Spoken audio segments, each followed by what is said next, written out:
মাঘের শীত বাঘের গায়ে লাগে, ছোটবেলা থেকে শুনে আসছি। কিন্তু আজকে মাঘ মাস, আপনারা দেখেন এই মাঘ মাসে সকালবেলা এই শিশির ভিজা এই সকালবেলা ওই শীত আছে। আমি আশ্চর্য হয়, আমরা শীতকাল ছোটবেলা দেখেছি বছরের মধ্যে প্রায় 5 মাস শীত থাকতো, 3 মাস এমন শীত থাকতো যেটা ভাষায় প্রকাশ করার মতো না। কিন্তু বর্তমানে সারা পৃথিবীর আবহাওয়া চেঞ্জ হয়ে গেছে।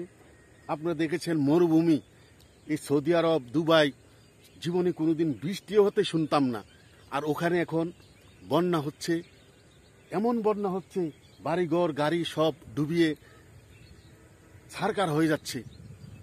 এমন একটি সারা পৃথিবীর আবহাওয়া এমন একটি চেঞ্জ হয়েছে যা ভাষায় কল্পনা করার মতো না। কিন্তু সবচেয়ে বড় কথা হলো যে আমরা ছোটবেলা যেই শীত দেখেছি এখন আর শীত নাই। এই মাঘ মাসের সকালবেলা আমি এই গেঞ্জি গায়ে, মানে শীত নাই। রাত্রিও শেষ রাতেও তো একটু সামান্য শীত লাগে, নর্থ বেঙ্গলে সামান্য শীত আছে। শীত বলতেই মনে হয় চলে গেছে বাংলাদেশ থেকে। কিন্তু এই যে সারা পৃথিবীর আবহাওয়া চেঞ্জ হয়েছে, এই আবহাওয়া চেঞ্জ হওয়ার কারণে বাংলাদেশে হচ্ছে এই আবহাওয়া চেঞ্জ হয়েছে। আমার মনে হয় আগামী 40-50 বছর পর এই বাংলাদেশও মরুভূমি হয়ে যাবে। কারণ আপনারা দেখেছেন কৃষি প্রধান দেশ বাংলাদেশ। এই কৃষি প্রধান দেশে ঢাকা শহরের আশেপাশে সবগুলা বিল হাওর বাওর সবগুলা বালু দিয়ে বিভিন্ন ডেভেলপমেন্টরা ভরাট করে এমন একটি শহর করছে যে ইট দালানের এই শহরে শেষ পর্যন্ত আমার মনে হয় না এখানে আর কৃষি থাকবে। এবং সেই মানুষের শহরতদ্রিক মানুষের মন মানসিকতা এমন একটি পরিবর্তন হয়েছে, মানুষ আর মানুষের মধ্যে নাই, মায়া মমতা বলতে মানুষের নাই। আবহাওয়া যেমন চেঞ্জ হয়েছে, মানুষের সেই মন মানসিকতা চেঞ্জ হয়েছে। মানুষ একে অপরকে মারছে, আত্মীয় স্বজন যে একে অপরের প্রতি যে আগের যেই ভালোবাসা ছিল এই ভালোবাসাটুকু এখন আর নাই। মানুষ যেমন কেমন বনের পশু মতো আচরণ করছে, আমাদের ভাবতে অবাক লাগে। আমরা ছোটবেলা দেখেছি যে একটা গ্রামের হয়তো সে কোনো আত্মীয় নয়, এর পুরো সবটুক গ্রাম মানুষের জন্য একে আর অনেক অপরের সাথে যেন একটা আত্মীয়তার বন্ধন। কিন্তু এখন এই বাড়ির গ্রামেও এই বাড়ির লোক আরেক বাড়ির সাথে তার যোগাযোগ নাই। সবাই গ্রাম দেশেও বিল্ডিং হচ্ছে এবং সবাই যার যার বাড়ির সীমানায় ওয়াল করছে, এক বাড়ির সাথে আরেক বাড়ির যোগাযোগ নাই। মানুষ এমন একটা বিচ্ছিন্ন হয়ে যাচ্ছে, যেমন আমরা পৃথিবীটাই যেন একটা কেমন পরিবর্তন হয়ে যাচ্ছে। পৃথিবী হয়তো বলছে যে ডিজিটাল বাংলাদেশ, সারা পৃথিবী ডিজিটাল হওয়াতে পৃথিবীটা ছোট্ট হয়ে আসছে। কিন্তু পৃথিবী যেমন ছোট্ট হয়ে আসছে, আমরাও মানুষের মধ্যে আমরা নাই। মানুষ যেন আমরা পশুর পর্যায়ে চলে যাচ্ছি।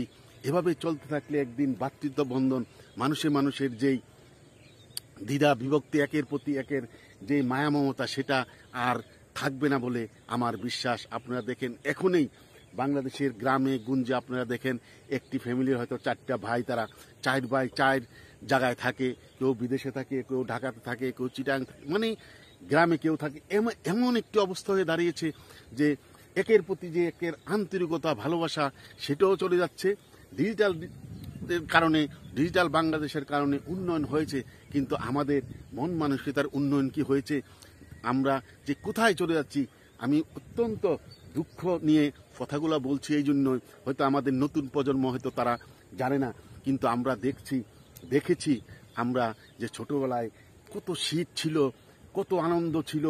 শীতের দিনে সকালবেলা পিঠা তৈরি হতো, রাত্রে অনেক ভোর রাত্রে ঢেকিতে এই চাউলের গুঁড়ি করতো। এক ঘরের চাউলের গুঁড়ি করলে এইভাবে ঢেকিতে এরকম একবারই সবাই মানে জানতো যে ওই বাড়িতে পিঠা তৈরি হচ্ছে। মানুষের যে একের প্রতি একের যে আন্তরিকতা, তা নাই। এখন ওই শীতকালের পিঠাও বর্তমান প্রজন্মের সন্তানরা খেতে চায় না। তারা পিজা বার্গার এগুলা খায়, কিন্তু পিঠা দিলে তারা নাক ছিটায় যে এগুলা কি মানুষে খায়। কি পর্যায়ে আমরা দাঁড়িয়েছি। আল্লাহ আমাদেরকে সবাইকে হেদায়েত করুক। আল্লাহ যেন আমাদেরকে আবার ওই ভ্রাতৃত্ববোধ যে আগের ছিল সেই ভ্রাতৃত্ববোধ ফিরে আসুক আমাদের মধ্যে। আর আমাদের এই আবহাওয়াটা যেন আল্লাহ কমপক্ষে 3-4টি মাস যেমন আমরা সম্পূর্ণভাবে শীত পাই, তখন এই মানুষেরও মন মানসিকতা ভালো হবে এবং আমাদেরও সবার ভবিষ্যৎ যে আমাদের প্রজন্ম, তারাও যেই বাংলাদেশের যেই আবহমান বাংলাদেশের যেই এই কালে আবহমান বাংলার যে শীতকাল, সেই শীতকাল এবং গ্রীষ্মকালের যে পার্থক্য, তাও আমাদের সন্তানরা বুঝবে। আপনারা দেখেন এই শীতকালেই দুপুরবেলা মানুষের শীতের কাপড় পরলেও আর গায়ে রাখতে পারে না।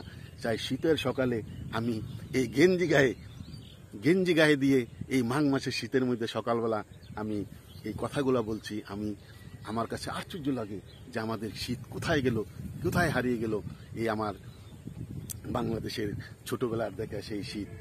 সেই জন্য আজকের এই কথাগুলো বললাম। আসসালামু আলাইকুম ইয়া রাহমাতুল্লাহি ওয়া বারাকাতুহু।